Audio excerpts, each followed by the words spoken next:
Welcome back to another episode of the In Pursuit podcast. My name is James Crowley. Today we have Big Mike. How are things? The Bandon bomber from the Courcey ABC. So actually, the Bandon bomber, where did that come from actually? Will just, the famous Will Russell, he decided on it, just, I'm a big fella, so he's like, the Bandon bomber suits. So. Bandon bomber, yeah. That's so cool, like. Yeah. That's actually something I was thinking, but I was like, why is he on? Yeah, the bombs and the punches, like, do you know what I mean? And it's true though, but you are a bomber and but like, so right now you're fighting heavyweight, aren't you? Yeah, super heavyweight, so 92 plus kilos, hoping to get down now, because the guys are just so, like, do you know what I mean? Yeah. They're just, seriously. Wasn't it in the Cork Championships? Yeah. A couple of weeks ago, you're fighting a fella. Was he a couple of inches heavy? Yeah, he was, I'm 6, I'm not small by any matter of means, like, I'm around 6'1", like, so this guy had to at least have been 6'5" or 6", like. Yeah, he was big. He was very good, like. See, my problem is I just talk myself out of it then when I see these big guys, like, yeah. But, yeah. And how long have you been boxing now? You mentioned only about 12 months now. So, 12 months. Yeah. For a fella who's only been 12 months, it's not too bad. Like. That's the thing, like, because you, like, even, like, I've been kind of involved with the club like 12 months as well, like, and I've seen you come on, like. Yeah. It's incredible what you're doing for the club and what you're leading yourself, like. Thanks, man. Thanks. Like, even, like, why did you get into boxing so? Well, like, really, it was kind of due more kind of my mental health and stuff. And, like, my mum kind of met Will, like, through job and stuff. And then I always kind of had an interest in boxing ever since, like, my dad passed away in 2018, it was. Yeah. So, like, it was around Christmas time. So, like, he kind of, like, he committed suicide or whatever. And then that was the last Christmas. And then my Christmas present for him was a boxing bag. But obviously I got it after he died. So then I kind of, like, ever since then, I remember I texted Tyson Fury and I told him my story because, he has the whole thing about mental health and stuff. And then I told him that I will be a heavyweight champion someday. And to watch it, remember my name and all this kind of stuff. And I just always loved boxing, really. And he's just one of my inspirations, Tyson, because of all the stuff, struggles with mental health and issues like that. But it was just, I don't know, I just really enjoyed always boxing and stuff. And I was really bad whenever I started. I kind of self-taught myself.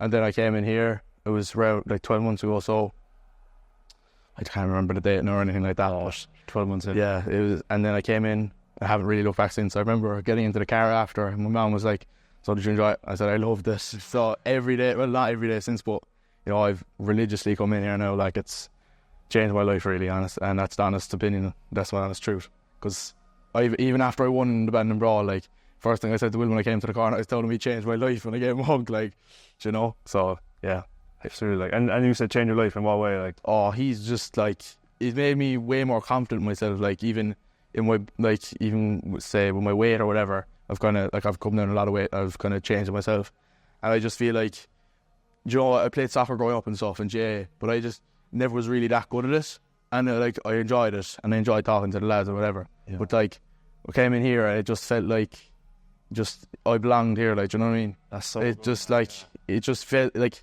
something different. Like, and I've always kind of been a bit of a, like, I had school fights or whatever, that kind of way. Obviously, I don't, not anymore. Same. Yeah. And I had a few fights. So it was a lot to do with, like, kind of, I was just angry at the world because of what happened to my dad, like, and it was just like, kind of that happened. So the school kind of let me off the hook because they knew what I was going through. And then, like, it just changed my life because I went to counselling for a while before, and I was still kind of going when I started here. But then my sessions were up in counselling in Pieta House, and, like, I just kind of never looked back, really. Like, this is kind of my counselling now, do you know what I mean? I hear you. Like, I can just get everything out in here, like, it's crazy. And Will and Tig and Fiona, Andy and, Pauline and Nicola as well, they've all of them had something to do, they've all helped me. And everyone in the club, they're just so good, like, they're all legends. And it's like, even the small things, like, when I'm helping here in the kids' class, like, one of the lads there, Cameron, he came up to me on, was it Wednesday? And, like, he was fighting there yesterday on the Friday night fights. And he came up to me on Thursday and he was like, I have my fight on Friday, do you have any tips for me? And it's just small things like that. It's like, these people are actually kind of not looking up to me, but, like, I'm a bit of a role model, like, kind of absolutely helping out the small fellas, like, Yeah, and that's, like, from my point of view, that's what I see. Like, I see you as, like, that guy that everyone looks up to. Yeah. I've never told you, actually, there was down in, because I train in Beeford in the gym. Yeah. Mikey Power's gym below. Oh, yes, yeah. And there's a few guys come in, and when they have the tracksuits on, the Courcey, yeah, I always go over and I just chat away to them, like, boxing, how's training, and going. And there was one question, I'm not sure what his name was again, but I was like, oh, who's somebody you look up to? Yeah. I was like, in general, like, it could be like you, Tyson Fury is like your role model. And he was like, who'd you look up to? He's like, Michael Donovan. Jeez, swear to God. And it's true though. There's a lot of young guys look up to you, like, and they, because you lead by example. Like something as well, I was talking to someone about you, like, and it's respect is the word. Yeah. You know, like even to your opponents, to everyone. It's like there's just that. And he was such a high level. Always, yeah. Like, because like, especially when you're in the ring there with people, like you're trying to kill each other for like however many minutes it is. Like there's no holding back. Like, and then after it's all like I'm really like, you know, like a lovey-dovey person or whatever. Like I know I'm a big fella, but I'm a big kind of friendly giant. Like that's all I am. Yeah, I hear you. And I just like I literally just always after hugs people. Like it's just kind of what I do, and I just it's the utmost respect after, like, you know, because you have to have it, and you gain a new level of respect for people that you spar with. Like me and Tyg now, like we have a really good relationship because of how we spar, and me and Tega and me and Pete, like, you know, all the lads I've sparred. You get kind of grow this kind of new kind of level of respect. I feel like because it's just like you shouldn't be like it's such a weird thing. It's like you're fighting some of your best friends, like, and then it's just like I don't know. It's just So he was like, was it Shawnee and Keelan when and there what night didn't Shawnee come out with a bloody nose, black eye? Oh, crazy, like, yeah, and they're like the two best friends then after, like, you know, that's crazy. And I even they both loved it, like. Oh, they loved it, like, and for Shawnee came into school then the next day with the black eye, loving it. Yeah, he loves it. Which or even I saw on your podcast with Will there, and you were talking about how like when North had game down and stuff, and we were sparring. I was sparring Kyle Crean that day, and so we came out the ring, and like we were just having to laugh at each other, like, and then we fought each other. Jamie and probably so Kyle. Yeah, I remember I seen you down there. Yeah, you're just having a crack. It's crazy, like, and it makes no sense to people on the outside, but then when you're like, you probably understand it now a bit as well, because you've been around the club. It just like it's weird, like it doesn't make sense, but that's why we love it so much. Like, you have to have kind of something. Everyone kind of has a story of why they got into boxing, or like why they enjoy boxing so much. Like you can't. There's no sane person that likes getting punched in the face all the time. Do you know what I mean? I hear you. Yeah, you kind of have to have something like. You mentioned there a while ago, like that you guys come to you asking you for tips and stuff. Like, like what are you saying to them? Like, you know, a small man comes up to you now, before his fight. Yeah. Mike, do you have any tips? What's going on?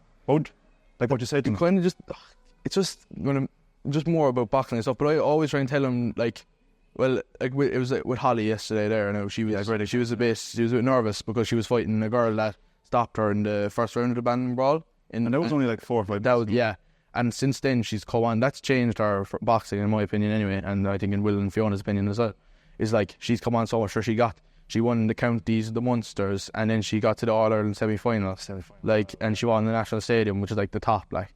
And she's coming here now, and she's still a bit nervous. But I was warming them up yesterday, and like I just gave her a big hug, and I was like, look, you just have to keep. You can't look, because I think it was Conor McGregor said it. It was like he said it in an interview recently. It was something like along the lines of, if you live in the past, you're sad, something like that, and if you live in the future, you're anxious. But if you live in the now, you're happy. Like I totally hear what you're getting at. Yeah, it's just like, because if you're looking back, like you're just going to be thinking of what could have happened, and you can't change that.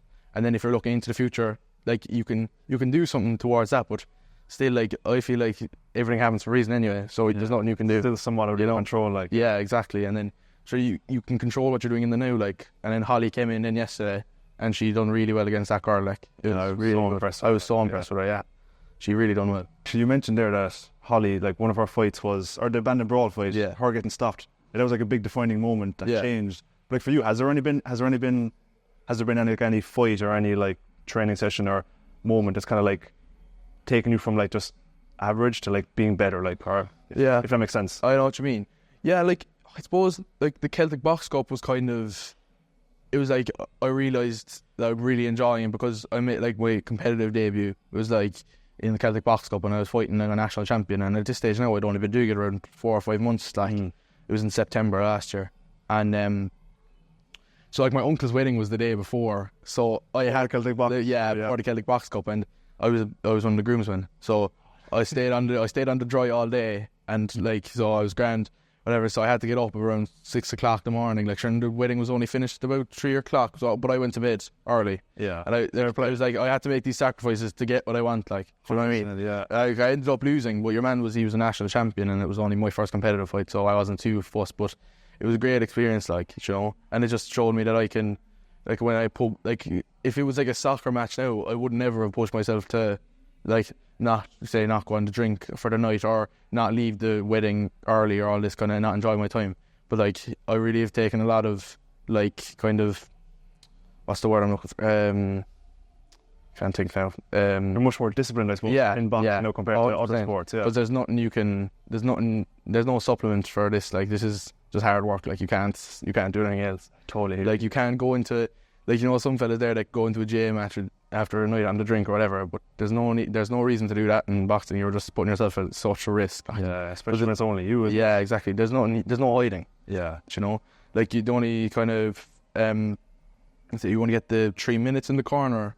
You get the minute in between every round, like with Will and Andy, and then for the rest of it, you're out there by yourself, with the other fella trying to beat hell out of each other. So, like in that corner, like what happens in that corner? Like, what? Like, let's say you're after tough. Is it 3 minute rounds you're doing? I do 2 minutes, but in the National Stadium it's 3. I was 3 minutes. 3, yeah. Like, let's say now, like after a round, now you're probably fucking bait, or like, I presume you're big like time. Fucked, like, and you're just in the corner, you're just sitting down, and you're like, what's going through your head now? Like, there's obviously Andy speaking to you, Will speaking to you. There's noise here, people cheering. Yeah, it's going through the head, like. Oh, it's a lot. Like, it's kind of, I'm trying to get my breathing right first anyway, and get the water into me, and then I'm trying to just breathe in, breathe out, listen to what Will is telling me to do. But it's so hard to listen because it's just like you're trying to focus in, and then there's so much stuff going on around you, as you said. And then you're also trying to like see what the other fella's doing across the ring from you. Oh, you're kind of trying to size him up. Yeah, exactly. See if he's fatigued, if he's whatever. Yeah. And then Will will be giving me the words of wisdom, like, and then I'll stand up, and I'm just trying to breathe, like, because I'd be so tired, man. Yeah, it's good, man. Yeah. It's like, I like it though. It's like one of the weirdest feelings. Like, it's the most rewarding feeling. Like, it's like the one fight now was in the Bandon Brawl, like, and that was like probably the best day of my life, I think, because it was just like if like I can't, when I think back now at my fights, I can visualize the fights, but like only for the videos on YouTube, I can't remember anything from the Bandon Brawl fight. Like, really? You know what I mean? Yeah. It's just like I was just in such a flow state. Like, do you know what I mean? Like, there was nothing. Like, I was that for like months leading up to that. I was just thinking. I had a full day schedule of what I was going to do. I was visualizing all of it. Like, I was completely, like, I know it sounds like a bit cheesy or whatever, but like, no, I totally hear you, man. Yeah, I need, real. Like, I wasn't going to let someone. Yeah, I wasn't going to let someone come down from Dublin and beat me in my town. Like, do you know what I mean? It was just, that was all I was saying to myself leading up to that. Visualizing everything from when I woke, what time I woke up in the morning, what I ate in the morning, went on a walk in the morning, all this kind of stuff, what I was wearing, all this. Like, it was just, and my come in, getting my hands wrapped by Tig. I came in, came out, and they brought, like, Richie, who was doing the MCing, like, Fiona and Will, they called me out as Michael Boots O'Donovan. Like, my dad's nickname was Boots. Like, when he was up in the, when he was a truck driver, so like they all kind of have their own little nicknames. So my dad's name was Jar Boots. So yeah, because he always used to take his boots off when he used to go dancing, and he'd always wear his work boots out. So yeah, it was a really big moment for me when I kind of came out. Yeah, and it was just like, I didn't hear it at the time because it was so loud in there because everyone was cheering for me. I was really taken aback by how many people were cheering for me, like, you know.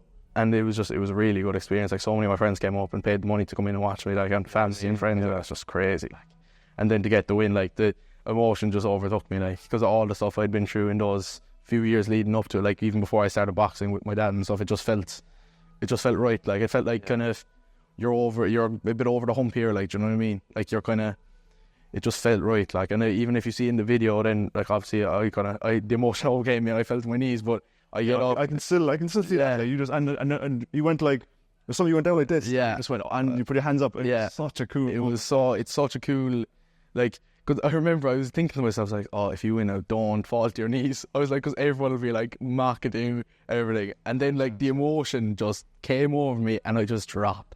And I just, like, oh my God. I went over to Will and Andy, gave him big hugs. Like, it was crazy. I get goosebumps listening to you. Yeah, man. It was, honestly, I'm still living it as well. Like, there, like I could just, I don't remember anything from the fight, like.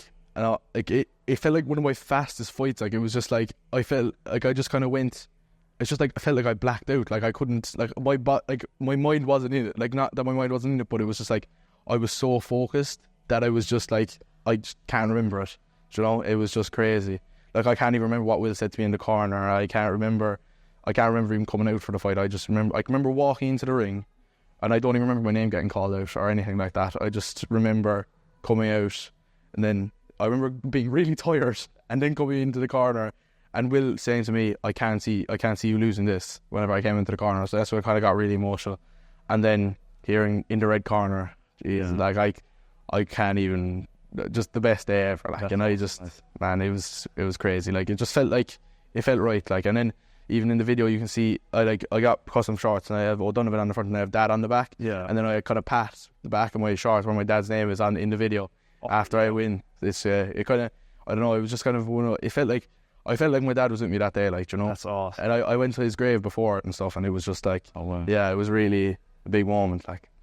And like something you do, I noticed you do it as well, is like you kind of like, is it like after fights? You always kind of like point up. Yeah, when I get my name called out at the start of fights and stuff, I kind of bless myself and then I kiss my hand and I go up like that. Yeah, that's kind of it. That's my dad, like, and stuff, and my friend Rian as well, who committed suicide as well.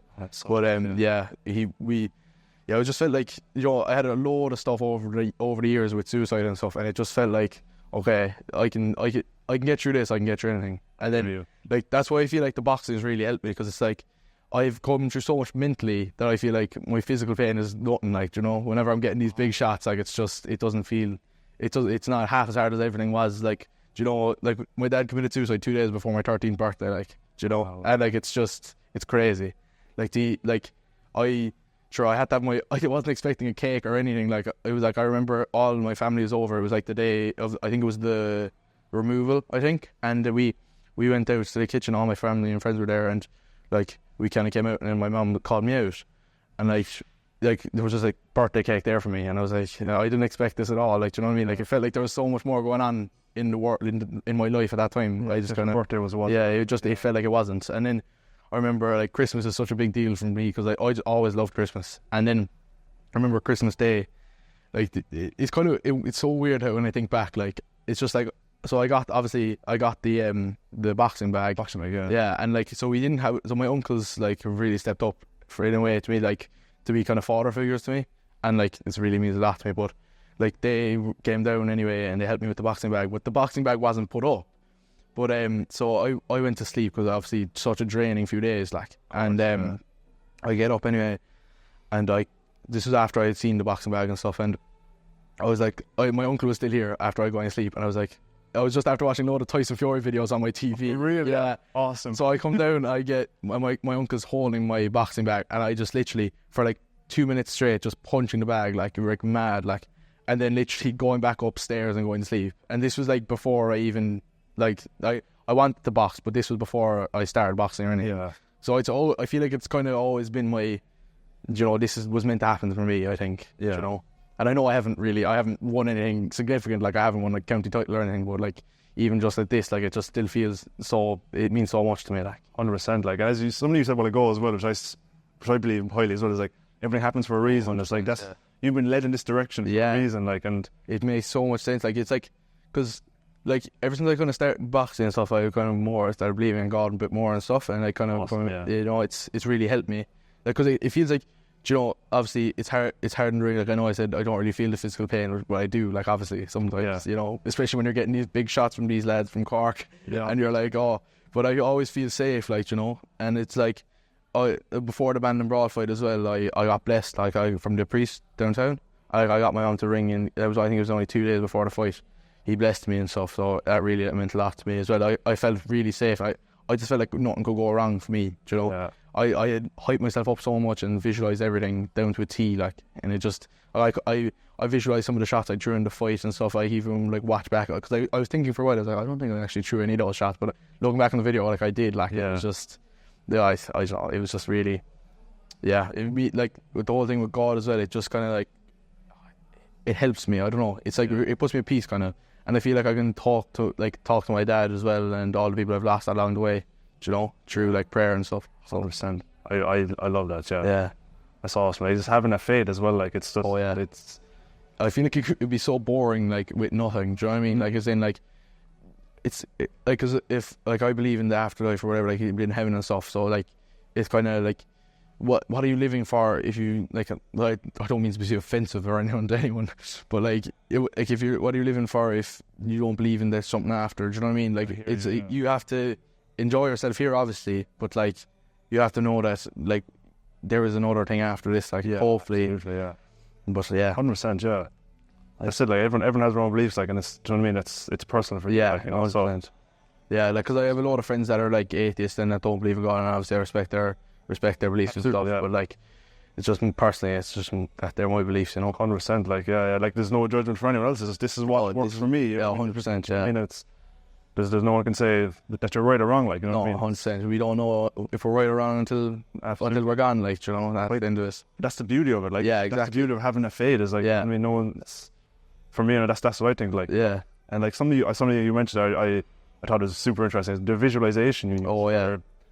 Because like it's Conor McGregor who's like massive individually. There's like this one thing I listen to a lot of his stuff, like so you might listen to like a short motivational video on YouTube or something every now and then, and it's like usually his ones, like, cause they're very good. I think he's a massive inspiration. Like some people hate him, but I love him, man. I just love him, even his mentality and his character, like, just, you know, completely like mindset, like it's mental. Like he came from nothing to everything, like, you know. Sure, and when we like he, like, you know, Tyson Fury is like one of my big inspirations, but like Conor McGregor is my hero, my idol, like 100%. Like, you met him, we met him, man. Like, oh my god, like I can't thank my mom enough for like that. Like we went into the Black Forge after we were boxing in Tala, and it's like my mom had to bargain with the security guard to let us all in first because there was a few like of the kids with us and stuff, and so we were only allowed in for half an hour into like the bar area.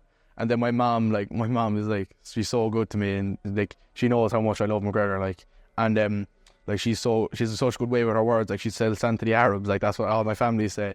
Like she went up to the security guard, and this was already after she had kind of pushed it a bit to get us in there. Then she was like, because we see McGregor's car was outside. He has like a Land Rover, a Range Rover. It has Dublin 1 on the number plate. Oh, okay. So I knew that that's how obsessed I am. I know his carriage and everything. That's so cool. No, yeah. But mom said, like, is he here? And then he was like, kind of ignored her. And then she was like, she kept going anyway. And then mom explained that we were a small boxing club from West Cork, and that it would like make their day to meet them. And then he was like, okay. So then, do you know like those little kind of cubbies in pubs, like? Yeah. So like my mom was brought up to McGregor's cubby, like, and McGregor, by the security guard. Security guard went up to McGregor and was like, oh, can she talk to you? So my mom went into the cubby with McGregor, D. Devlin, and his kids, and like explained the situation, and it was like, he was like 100%, yeah, I'll come down. He came out with his point, like. Yeah, he came down through so mom came down through the front, but then he came down just straight through, because mom had to go through the restaurant part. Okay. So he wouldn't have to go through all these people, you know, because everyone wants to meet him when they're in there. Absolutely. But then he came down, straight down to us. It was a gent, like, he was, like, a security guard's like, oh, he's only taking one picture, a group picture. Then he just came around, like, he took the big group picture, he got a pint of forged Irish stout, like, and he, like, started drinking it.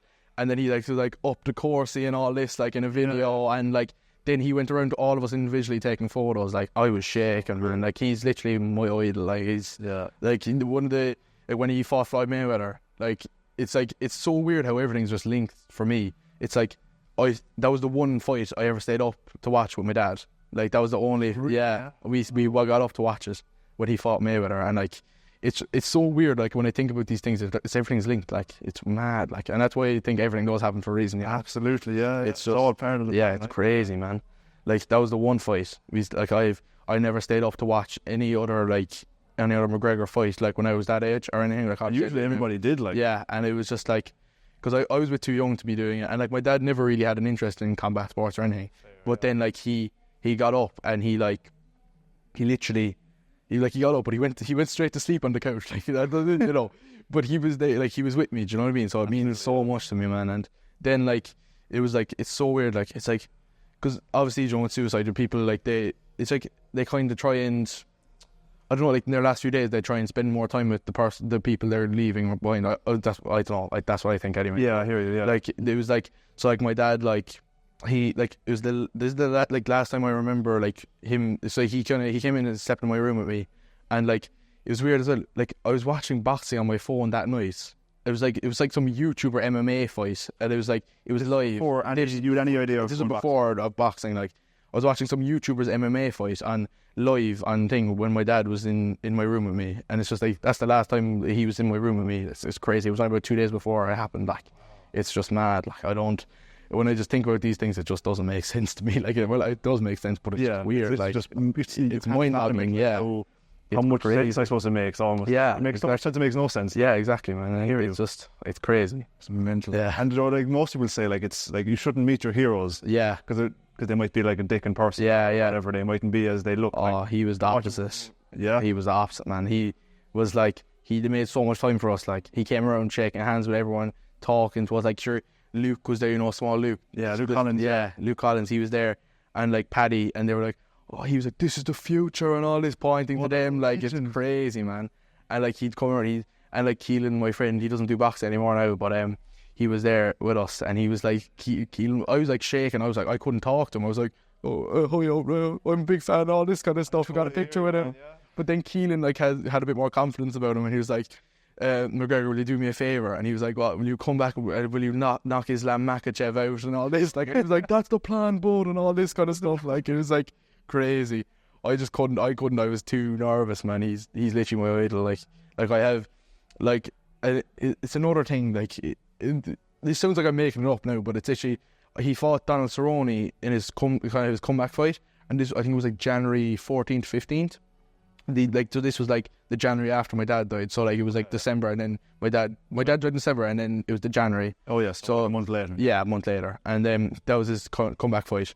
And I remember, like, I got all this gear. Like, I got, like, Conor McGregor UFC top and everything. Like, and I watched the fight. Like, and it's so weird. Like, it's just, everything has just been, like, linked for me. It makes no sense. Yeah. Like, people say about, like, the invisible string thing where, like, everything connected. It just makes sense to me. Like, invisible string? It's like, it's more... I've never actually heard of it, but I understand what you're saying. It's like, there's, like, an invisible string, and it's kind of, like, it's more for, like, I suppose, relationships and stuff. Like, people always show, like, on TikTok now that they have, like, a string connected them, like they have like stories of their relationship. There could be like a picture, say, of when they were like a child, and then their like boyfriend or girlfriend is like in the background of the picture, and then they end up together. Do you know what I mean? Yes, I get you. It's just, or like something like that. Like it's crazy. I kind of feel like that, but with the boxing and totally, yeah, it's mad. Like it's crazy. But then that goes back to again fate. Like these plan that he has, like everything was like it was all meant to happen from long ago, and like he was probably.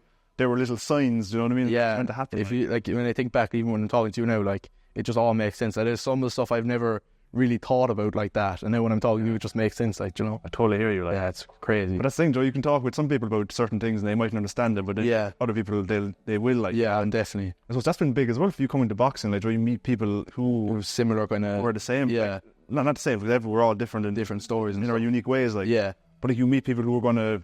You can connect with. Oh yeah, like, definitely. Like similar interests and stuff like that. And like with Will, like he's helped me so much. Like I always kind of look at him as a bit of a father figure now. It's like he's really helped me. Like he does so much for me. Yeah. And he is really the man. Like he is like He's just he's so like he has the balance of like taking the piss out of you for the crack, and then he has like the kind of like the side where he cares, like and you know that like.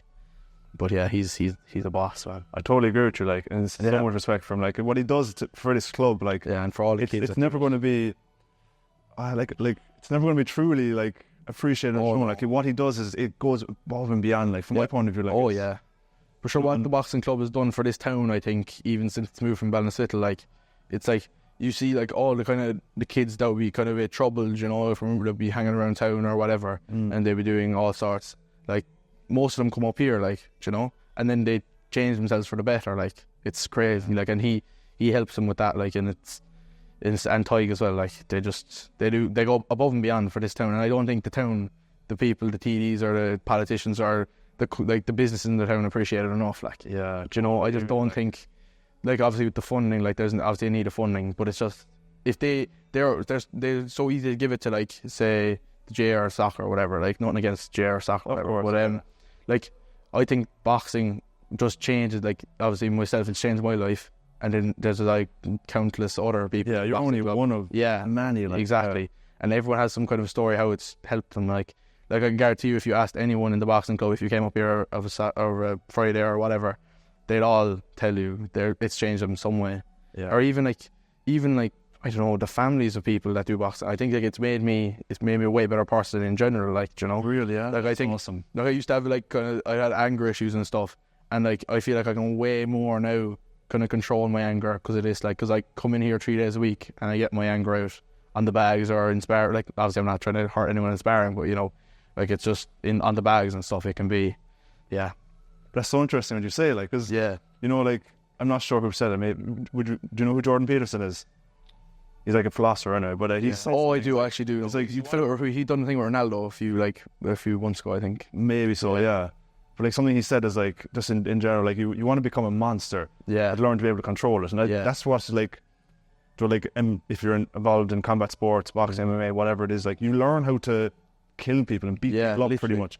But you're also learning that ability to control it. Yeah, exactly. That's probably one. That's why it was one. Yeah, you've had to like control yourself here, but it's also helped you in your own life as well. Like, it's so interesting. Yeah, it's so true. Like, you have to be there, because like, you know, like you'd have the odd fella on the night out now, and they'd try and start on you, or like some people would try and start on me, and I'd be like, look, it's not worth it. Like, you're not worth me getting kicked out of a boxing club, because I could really hurt. Like, I'm not trying to be cocky, but like, we're trained to hurt people, like, do you know what I mean? 100%, you know, big time. And then like you get your book and your fight book taken off you, like if you get in a fight outside the club, it's not for self-defense, like, you know, if they don't start it on you first, and then you get kicked out the club, like, so it's just not worth it, like, you know. Yeah. So you have to learn that control, because like, if that happened to me maybe even a few months ago, like before I started boxing, I could have flipped out, and I could like, and all it takes is one punch to really hurt. Like, I could punch someone, they could fall the wrong way and hit their head, and then like, you know, you just get done for it. Like, it's crazy, like. Yeah. Do you know?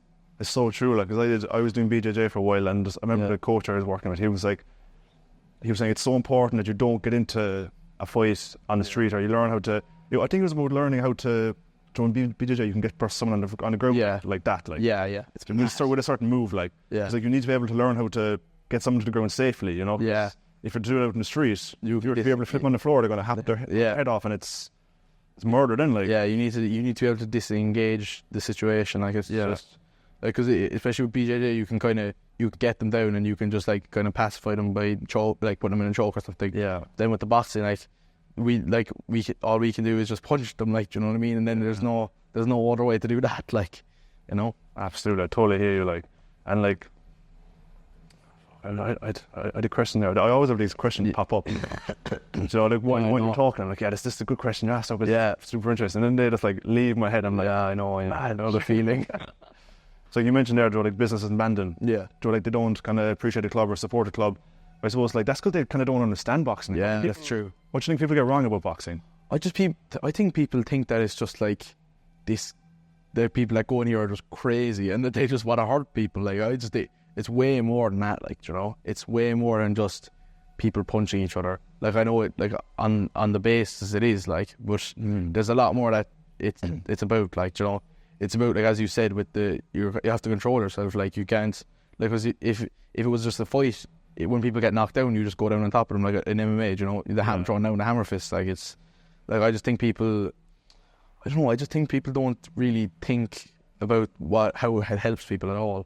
Like, I just think people think it's just some crazy, like, really, like, third world fighting thing, like, you know. It's just, and like, people don't realise, like, it's the most successful sport in Ireland in the Olympics, you know, and in outside the Olympics, just that we've had the most champions in boxing, like, compared to any other sport. Yeah, it's crazy, like, and I just, people think, like, all the money will go to, like, Dublin or whatever for the high performance, which is fair enough, but, like, it just needs to come into these small clubs like this, like, you know, especially, like there's obviously the Clonakilty Boxing Club and stuff, but, like, we're, like, the first club, you know, out here, like, obviously that was done in Bandon, like, 25 years ago, but, like, this is, like, there needs to be money put into this club from the government and stuff, because it's to help more kids, more people, like, you know, because it really does just change lives, like.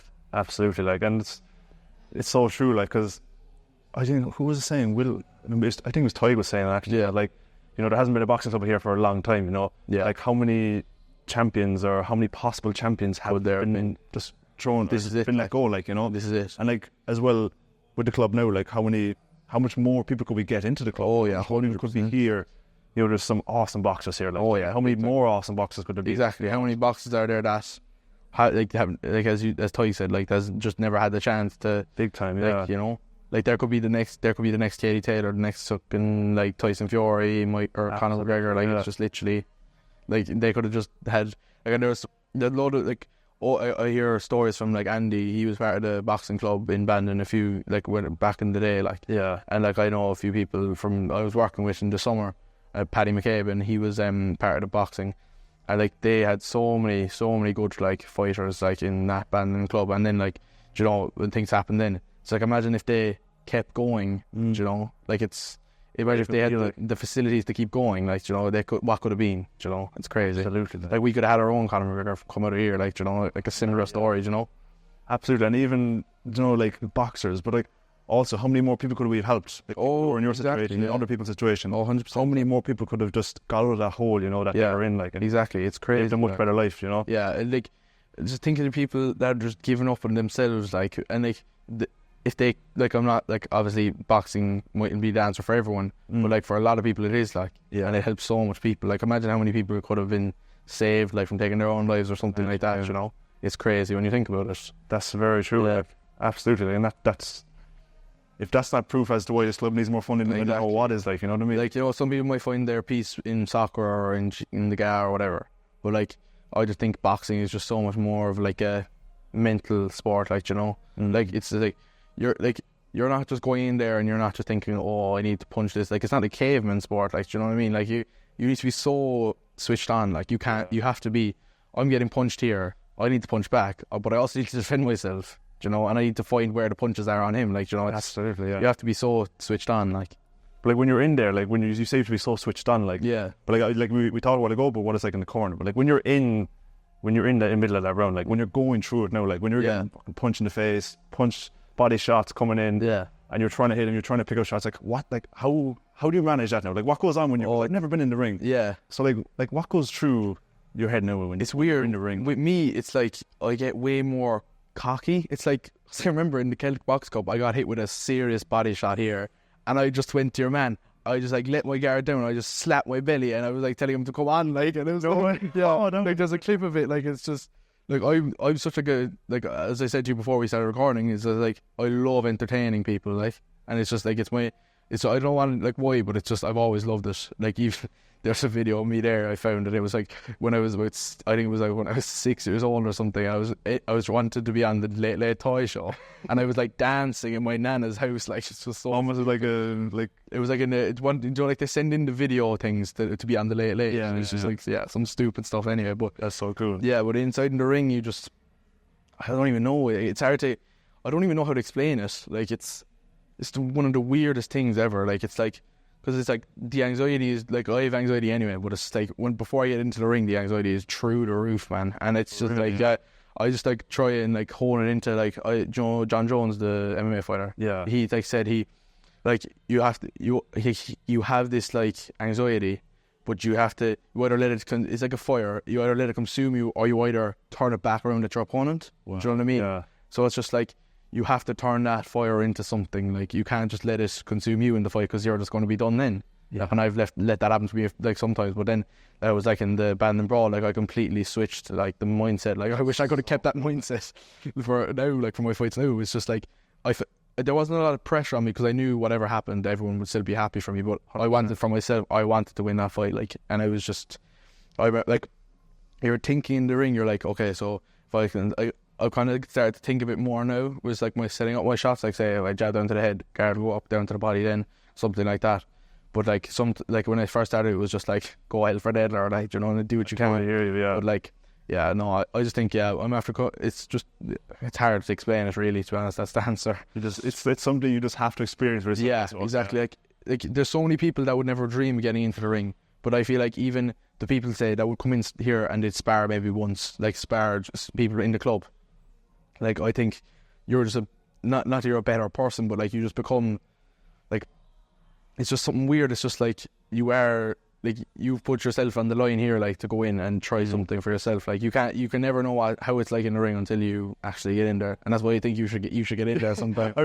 I feel like it's just like this personal attack. Is like, yeah, you got to get in there, lad. No, but I think it would be good though. Like, even just if it was like an exhibition or something, if it was like like something like a Friday night fight or something, if you've done like bit of training and then got in there with someone, like, obviously not someone that's going to try and take your head off, like, absolutely, like, but like it would be very good, like, and you'll be able to, even then, like, you obviously understand it a lot now, but like even you'll be able to understand it that just a little bit extra because you've been in there. Do you know what I mean?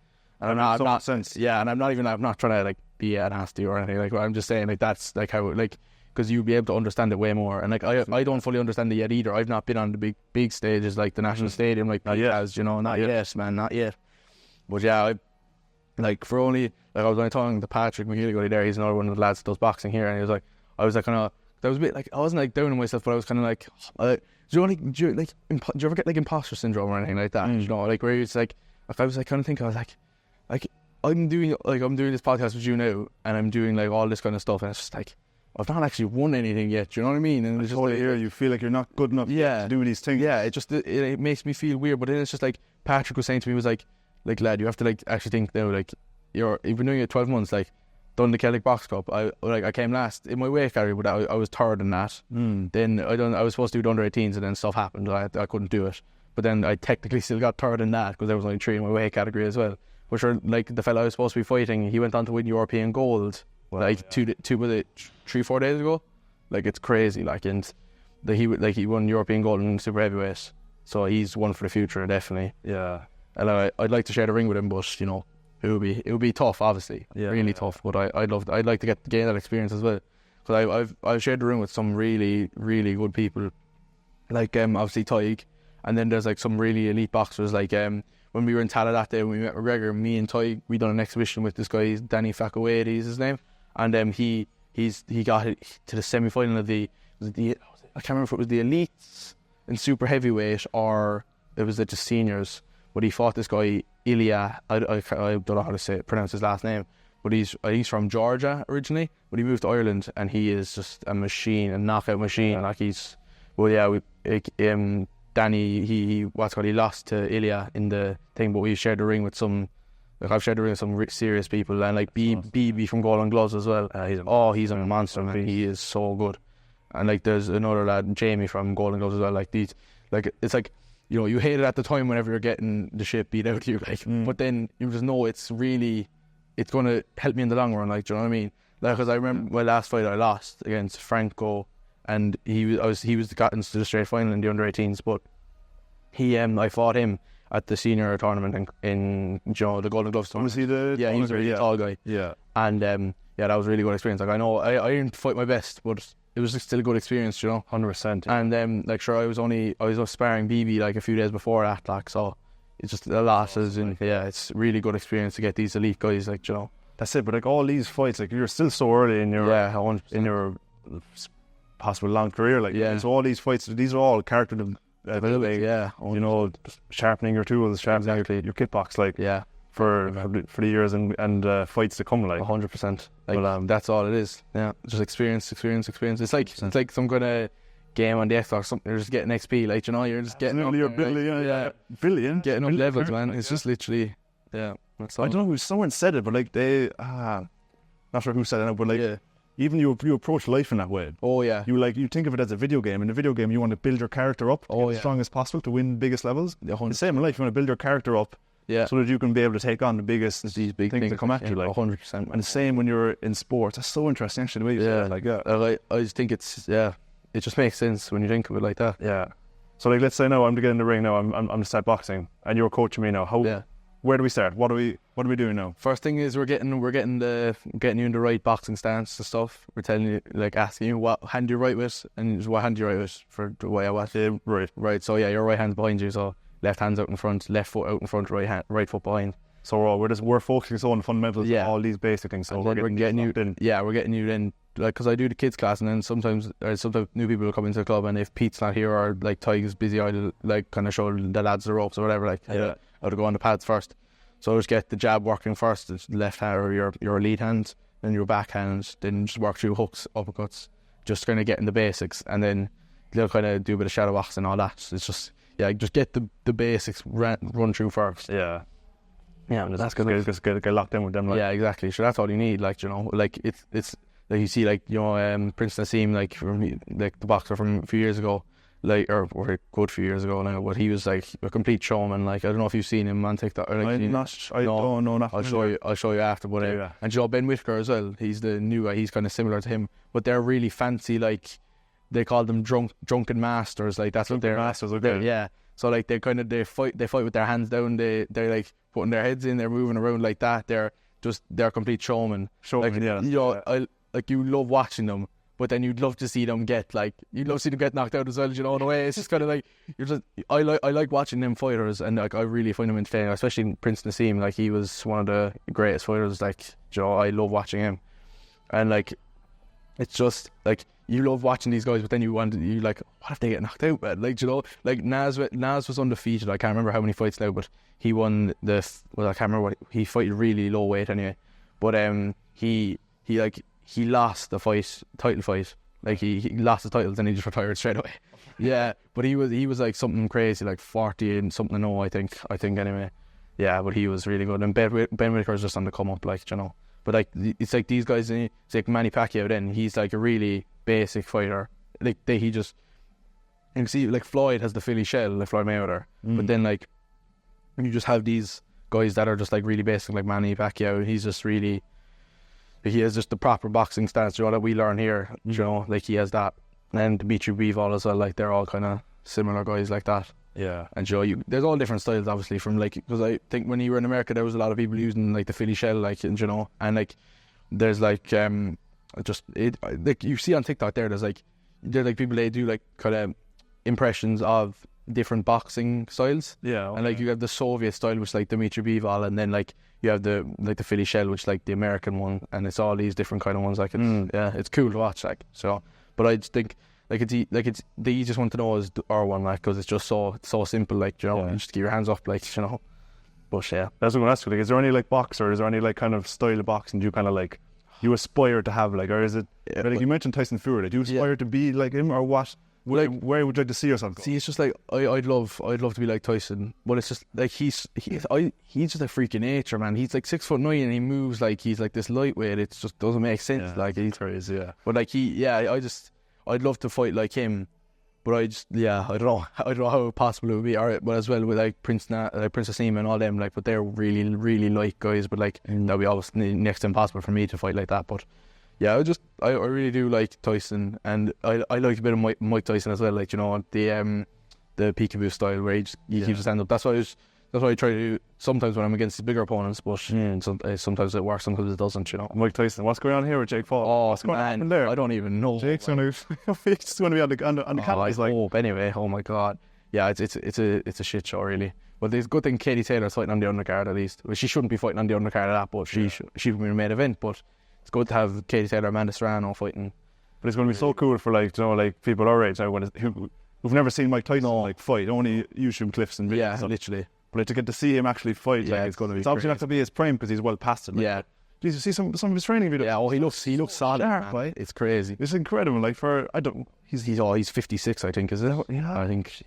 Like, it's crazy, but like in fairness to like the Jake Pauls and the KSIs of the world, like will hate me saying this now, but like they've done a lot for boxing. Like that's another one of the reasons I started as well, because I grew up watching KSI and all the Sidemen and all them, but like whenever KSI started boxing, like I started watching, you know, and it's like then I really kind of got into it, and it was like that's why I actually asked for the boxing bag for Christmas that year. Because of KSI, and like I don't think I would have started properly if I would never have got the interest first day if these guys didn't start.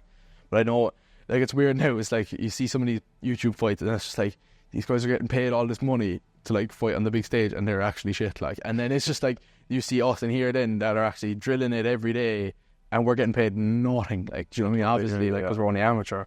It's just crazy when you think of it like that. Yeah. Like, it's like Peter and Ty could definitely beat up these guys. Like, do you know, like it's so cool. Yeah, it's mad. But sure, look.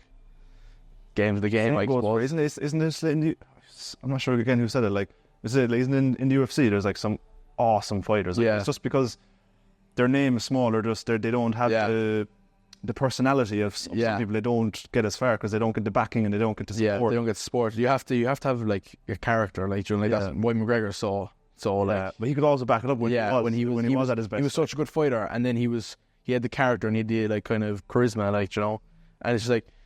If I were Mighty Mouse, the UFC fighter, he was Demetrius Johnson. He was he fought like I can't remember what weight he fought, but it was like the lowest weight in the UFC. Okay. But this guy is like he was like the GOAT. Like, he's literally But like Dana White, like he literally. So Demetrius Johnson was world champion of the UFC, and then like Dana White like caught his way a category from the UFC because like no one were like really like, oh, this is sick, like, you know, and it's just kind of like no one's really watching it, but like he was some fighter, man. Like he put up a video there. It's like this really big guy. He was doing like a BJJ open weight contest, and like he beat your man. Your man's like this tall, like, and he's like this. He's really he's like really ripped, but he's like really like light. Yeah, and he beat this like big massive, like, it's crazy. Like he's unreal. But like he never had the kind of charisma either. Like he wasn't on a loudmouth like on mic or anything like that. Yeah. But like that's Conor McGregor like made that like everyone was kind of like like in the UFC wasn't really that big until like obviously it was. But then like McGregor pushed it onto that next level. I feel, you know, he kind of brought it over here. Definitely, you can say opposite. Yeah. But even in like America, I think he made it way bigger. Like he just kind of. Like he changed the game completely. Over here. Yeah, changed the game completely with trash talking and stuff. Like there was trash talking before, but he really pushed it on to the next level, I feel. Yeah, he was awesome. Like, man, what he did, like. Yeah, I'm so excited for his comeback fight now. It's June 29th against Michael Chandler, the day after my uncle's wedding. Is it? Yeah. So it'll be a long 2 days there, I'd say. But it'll be just a straight 2 days. Oh yeah, nothing. Hopefully, no fights coming off. Like, yeah, hopefully. Well, I'm off for these couple of days. Like, just don't book me in for any fights. Me not. Tell the lads I'm away. Yeah, literally. But sure, I'd say there'll be a lot of people in the same boat as you. I'd say so. Yeah. I'd say so. And the season's kind of over toward that time anyway, so I'll be good. But yeah, like it's, yeah. So how does the season work? Because you're coming towards the end of the season now. Yeah, it's like September till like July, I think. It's like you want to know. Is it? I can't remember. Or no, it's like September till September. For the course anyway, we open for all through summer. But I know some clubs in the city. That's like your pre-season though. Yeah, that's why they mentioned that. Yeah. But like then there's like, I can't remember. It's like I think like the calendar's up there. It's like the there's like all different things. Like in September now, the Celtic Box Cup will be on. I'm hoping to do that. And then like there's all like different things throughout the year. Then there's all different box cups and competitions, the nationals, and the counties are in October, February, and then they kind of goes on from there to the Munsters, to the nationals. How many committed fights have you had? I've only had the 4 competitive fights, I think, is it? So I've had the Celtic Box Cup, then I had the Bandon Brawl. So that was your second competitive fight? Yes. So I was 1-1, and then I won in Northside. Then I can't remember what show that was. But I won against Kyle Crean on that. It was like only 2 days after we sparred each other here. We fought each other above in Northside. He's from Northside Club himself. And then it was then against Franco then last day there, 4. That's all I've had. 2-2 at the moment. Yeah, 2-2. Not bad, not bad, even record, like it's not. Yeah. Not the worst. And have you many more fights coming up this season? I'm not really sure, to be honest. Like I'm not sure if I'm doing. They're doing Cork versus Dublin in the gym in Tala again. Oh yes. I don't know if I'm fighting on that now or not. To be honest, I don't know if I get the call up or not. But hopefully I will. But yeah, no, that'll be a good experience anyway. And yeah, I'm not sure. Like, you know, Will could tell me that I could have a fight there in like 2 weeks' time or something. You know, it could be anything like that. But so most of them will be kind of exhibition fights. And and there'll be some carded then as well. Yeah, good. I like the card. Like the exhibitions when they go for sharpening the tools, but like there's nothing better than getting the win. Like, do you know what I mean? Yeah, it's the best feeling. Like it was like I peaked so early with the Bandon Brawl that it was just like, as in like that feeling was just like, I don't think like if I won like an All-Ireland title, like that would definitely trump it, like, but 100%, like as of now, like that's the biggest thing I've ever done, like, you know. Yeah. So like it's all like the other fights there, and they're good, like, to get the win and stuff. Like obviously I want to win, but like just that fight was just second to none. Like I can't think of anything else that could make me that happy. Like it's the weirdest feeling. It's just like you cannot explain the feeling of getting your hand raised, like, because like whatever happens in my life now, I'll always have the fact that I won in front of the home crowd. Like, do you know what I mean? That's that's special. Like, yeah, 100%. That is like, like it. I feel like, and I was kind of the people who stop me and like not stop me, but like I could be talking to like older people of like town or whatever, and they'll tell me that, oh, you're the fella who was boxing. I was like, yeah, and they're like, how was it going? You know, big boy. Yeah, it's sick. Like it's good. Like I like it. It feels nice to actually get a bit of recognition for this kind of stuff. 100%, and you deserve it. Like, yeah, thanks, I mean, for what you do. Like it's awesome. Like, so man, thanks. But yeah, like it's just I can't thank Will and all the rest of the lads in the course. Really, yeah, they really have done so much for me. It's mad. I couldn't imagine 12 months ago, like even before I started boxing here, like that I'd be in like kind of in this position like today. You know, like it's weird. It's unfathomable back then. Like, but now I'm here. I'm doing good. So I'm all good. It's like such a grateful feeling. You're just yes, such a profound. You're like, it's mad. It doesn't make sense. Like, it's good though. Like, it's crazy. And that shows like that's happening this much of time. What's going to happen in next 12 months now? You know what I mean? 12 months, 12 years. Yeah, literally. So, you know what I mean? Yeah. Things can change and happen so quick. Like, but that's the thing. So people don't realize how fast your life can change if you actually decide that you want it to change. You know? Yeah. Definitely. Like, it's all the mindset. Like, you can control that, like, yourself. Like, you can't, like you said in your podcast there, the first podcast, like, you can choose what you want to think, like, you know, like you if you want to be like, like, it's easier said than done, obviously, if you are in like a kind of depression or something, but like you can put yourself out of that, like, you know. And like, I know like some people can't, like, obviously with my like what happened with my dad and my friend Rian, but like it's just like Joe, you can think like, okay, I'm going to change today now, like, you know. It's easier said than done, obviously, but 100%. That's cool. The thing. It's just deciding you want to, like, you can constantly think in a negative way. Always be like, just like there was an incident a couple of days ago. Like I always write these things down. Whenever I have like anything happens that's kind of interesting or whatever, something, I always like write them down. But I don't know, there was something going wrong or something, and I was like in an upbeat state. I was thinking good or whatever, and I was like, oh, everything's perfect or whatever, everything's great. Yeah.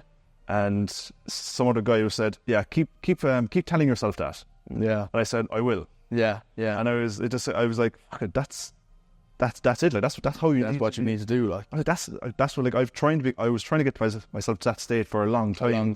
To be, you know, optimistic instead of pessimistic. Instead of being negative on things, look at it in a positive way. Like 100%. Yeah. Like you have to change your mindset. Like 100%. Like, and there's going to be people like that who are always going to be like, you keep thinking that, you keep saying that, blah blah blah. At the end of the day, we're our own people. Like, it's like when we realize that, when more people realize that, that's when they'll get better. Like, you know, it's like people like that are thinking like that now will really understand what it's like.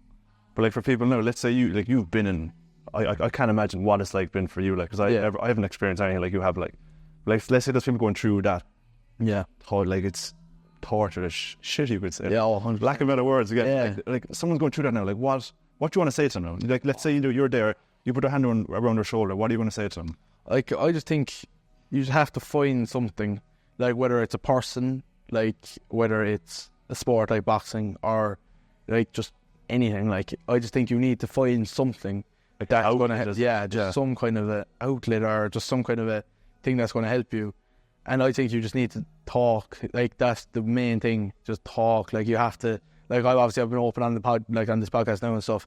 Like, and I'm a really open person. But like, my dad was the exact opposite then. Like, he was really like a stubborn person, you know. And he was like, you know, the old generation of men in this country, especially, like with mental health and stuff, they just never wanted to speak out about it. They'd be saying man up, or they'd be weak or whatever, you know.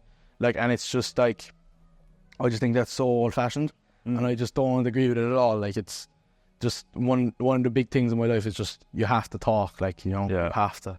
Like, it's just, like, I could talk for Ireland, like, do you know what I mean? Like, but like, even about, like, mental health and stuff, it's just, it's helped me so much. And having, like, the family I have around me, like, I actually can't thank them enough. Like, they've just been so good. Like, people have stepped up, and, like, they've always, like, all my uncles, they've really stepped up. But, like, then they told me, like, whenever I was, like, it was kind of, I stood up and done a eulogy at my dad's funeral, and like, and all I was told those few days after, you know, you'd be shaking hands with like the men or whatever.